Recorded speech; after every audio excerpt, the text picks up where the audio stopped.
Okay, welcome to the Kickass Midlife Method podcast. And tonight I'm really excited to be joined by women from the Kickass community and presenting on the Kickass Midlife Method 2.0. So the next generation of the Kickass Midlife Method. So I have now been running the method for probably just a little over maybe 18 months. So this is a new phase for the midlife method, which will benefit everybody, all the VIPs and any group people who are in the program to help achieve bigger progressions, more results, and a better sense of kind of community with this 2.1 method. So, what's new about this phase is actually now, although all my clients will continue in terms of my VIP clients, will continue to have personalized workout structures, personalized programs. Everybody in the Kick-Ass Midlife Method community will now follow the same phased structure. So that means you'll have every 6 weeks. My programs work in 6 week blocks, so you follow the same workouts for 6 weeks, and then they change and progress because muscles love change. So if you constantly do the same thing or the same weights, you never progress. So if you're not listening to this live and you're outside of my midlife method, it might be that this really resonates with you. You might have been doing the same workouts month upon month and not seeing any results, and that's because that just doesn't work. You absolutely, the muscles love challenge, they love stimulation, a bit like our brains, really. So every 6 weeks, we're also going to do this push week where we will be testing our progress in the workouts that we've been following for 6 weeks. This is different from progressive overload that we'll be adding, which we do every week. The push week will be a very specific week where we will be pushing much harder and looking at potentially 5 rep max. So the heaviest you can go if you're using the gym, if you're using doing one of my programs and you're doing home workouts, we'll be doing things like your maximum reps in a set number of seconds. So it works whether you're in the gym or at home, whether you're body weight, um, home dumbbells, free weights, or you're at the gym using machines or barbells, whatever it is, it will work in that push week. And now that's going to be followed by what is called a deload week. So if you're used to running training, for instance, it's the equivalent of a recovery week. So it's that week where you drop the intensity. And for guys in the Kick-Ass Midlife Method community, I'll be introducing in that deload week loads more mobility and yoga within that week. Because that week of recovery, it doesn't mean it's a rest week, you can just miss it. It's specific because in recovery, that's when you get stronger. But those mobility workouts are just as important. So the reason I'm doing it is it will help everyone within the program get that sense of marked progress in stages. So you'll be always, rather than working towards a year where sometimes that year can feel a bit floaty, you'll have clear, defined every 6 weeks, see your progress and have that 6 weeks to work towards.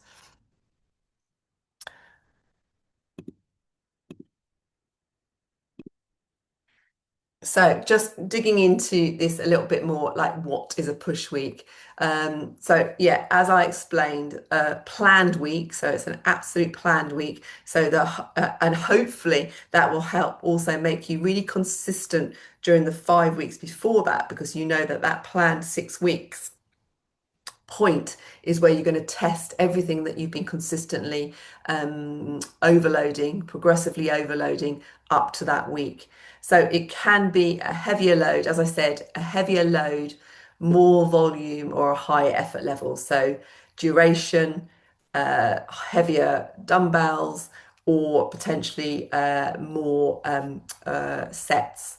So it will be really specific. It's not going to be random. It's going to be a very deliberate phased program for you to see those results. So based on science and research, And lots of you have been asking me about this recently, a lot. It comes up a lot. Is like, how do you progressively overload? How much should I be lifting? And it's a really impossible question to answer because everybody's different. Your weight dictates slightly what you can lift. You know, somebody who is heavier can sometimes lift heavier because actually your body's already lifting a heavier load as you walk around. It's about your confidence. So if you've got more experience and you're more confident about lifting, so therefore you tend to be able to push a little bit harder. And as I've said millions of times before, in my experience of 16 years, I don't think I have ever yet coached a woman yet who's potentially becomes and starts lifting to the weight that they can actually lift. Every woman I've ever coached underestimates how much their starting weight is. So sometimes you might hear me say lift more than 2 to 5% increase because I know that you've probably started too little to begin with. But for some of you in the program who've been in the program for a while now, you're probably at that realistic thing, and then you're looking at thinking 2 to 5% weight increase every 1 to 2 weeks.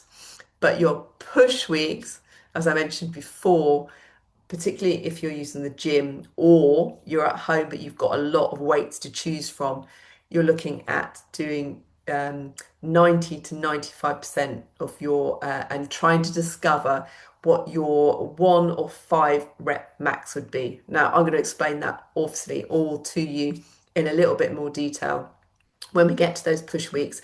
And the beauty of doing it within the Kickass community is you will all be doing it at the same time. So there will be like nervousness around it because it's like a challenge, but you'll all be sharing that kind of moment together and all aware that you'll be pushing at the same time and sharing the results of that because you know if you've been following your training you will notice. So yeah, you'll test your strength, so it'll give you a whole new sense of confidence when you trace back to where you started on week 1 to where you are on week 6. And obviously that phase will then go week 7 to 12, and then you'll be able to contrast week 12 to week 7, and then week 12 to week 1, and so on as we go through the year. It gives you much more structure to progressive overload. So you've got a real sense of, okay, I've already progressively overloaded in the last 5 weeks. I'm here now. Let's see what I'm capable of for a 5 rep max. And then you would take that forward into your next program. So, for instance, say you were at the gym or you were at home and had lots of weights and you did a squat and we tested the maximum you could lift for 5 reps. I probably won't do 1 rep max with any of you. I'll do 5 rep max, particularly for the first 6 to 9 months. And that 5 rep max, you would then work at 75 to 85% of that 5 rep max going forward. So it gives you a real clear marker of what you're capable of, rather than you being a bit like, oh, I don't actually know. And yeah, as I say, it's a real push together as a community. So that shared energy and motivation that comes from that kind of sense of community. And then the deload week, let me get this out of the way. The deload week, yeah, as I said, is that planned drop in intensity or volume. Normally, if we continue to do the gym workouts or at home, you drop it to 40 to 60% of your normal load. So a much easier week where you would recover from the very heavy load we'd have. So you're kind of doing it more from a sense of you're keeping the muscles ticking over, you're mobilizing the body because strength work is also mobility work. And as I say, there'll be more yoga and mobility stuff that we'd be working through in that. And that week, I might also do a live online mobility session as well in our group presentation. So to help you all recover from that week and also discuss how that's made you feel about doing that push week. Oops. So yeah, the deload weeks matter. So muscle, joints, nervous system recover. It prevents injury, overtraining, and adaptation happens during that recovery. So you build all this, what typically a lot of women do, and a lot of men as well, actually, is they overwork because they think actually all that matters is the workouts. I'm going to hit it as hard as possible, as often as possible to my max, and that's what will give the biggest gains. It doesn't work like that, as I'm sure some of you know now anyway. Our bodies, even in midlife, can't really do that anyway.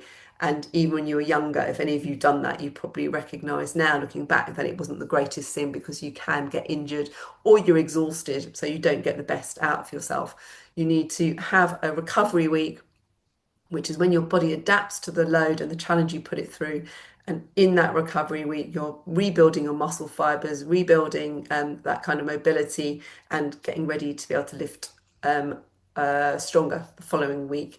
And also, it just gives you that bit of rest and recovery. As I said at the beginning, if you're facing this big, long year, then sometimes it can be feel very mentally and emotionally fatiguing because you're just like on this constant like treadmill of like a year. It's very difficult, it's very easy, sorry, to lose sense of what your goals are if you're just thinking about this year-long goal. So breaking it down into 6 week phases, and those phases, it will be 3 sets of 6 for phase one, and then each phase through the program through the year will kind of change. So you'll be looking at body confidence, hypertrophy, changes in your muscles. Then it will be going on to kind of more adventurous aging, so a bit more agility, plyometrics for things that you might want to do in terms of travel or adventure travel, that kind of stuff. And again, showing that deload, that real importance to realize that everybody's going through the deload week at the same time. So you will all see the benefits of doing that rather than typically thinking, oh, I'm not working out. I'm going to lose all my gains. I'm being lazy. This is not the way to do it. You'll slowly start seeing the changes in everyone else to see actually the benefits that that creates having that deload week. Um, yeah, and the reason I'm doing it is, as well, is for to ensure that within the community, everyone's kind of, although you've all got your personalized workouts, that you feel that kind of shared sense that you're all progressing as a group, you're all pushing at the same time. Because I said at the beginning, it can be quite scary to push, but if you're having run these kind of online things for many years now, with Girls Around the World at one point as well, I know the benefits of people doing the same thing at the same time has a huge positive effect on what you're capable of. If you're thinking, well, they're doing it, therefore it does really help inspire you to do it too, and maybe push a little bit more than you would do if you were just doing it on your own because you're inspired by other people in the group. So yeah, the bigger picture, push weeks, deload weeks, and that sustainable long-term strength and resilience of doing something together, particularly when it comes to strength work. So these are typically the questions I expect to come up around this. So what will happen if I'm on holiday? If you're on holiday and that push week happens, you'll just miss that push week because and then you'll continue on and you'll pick up the next push week when you're back. There's always going to be push weeks every 6 weeks, so you're always going to benefit from it. If you're on a group program, same thing applies. Your group program will have push and deload weeks. If, for instance, you're sitting there thinking, oh, I've got someone I know as a friend who might want to join, what happens if they join in week 3? For anybody who does that, you just have a longer foundation program. So say if they join in week 3, they wouldn't do the 6 week push because it might be a little bit too much for them unless they're very experienced, and they join in the second push week, which for them would be 9 weeks into the program when the next 6 weeks is. And the only caveat to any of this is I wouldn't do a push week if you're training for performance. So I've got some people in the community who are training for running events. So obviously I'm not going to get you to do a push week maximum load if in about 2 weeks' time you're running your A race. So that would be the only caveat to that, where you wouldn't do a push week. But since most of you are training with me for a year, that you're going to always have these phases where you're going to be able to test how far you have come, and how much you've changed in 6 weeks, let alone the amazing strength that you will be able to actually track and be aware of how far you've come in a year from start to finish. So yeah, that's the Kickass Midlife Method 2.0, training with science, intention, and community. So thanks for listening in, whether you've come live or you're listening in on the podcast. If you have any questions, then you can comment below the podcast and I'll get back to you.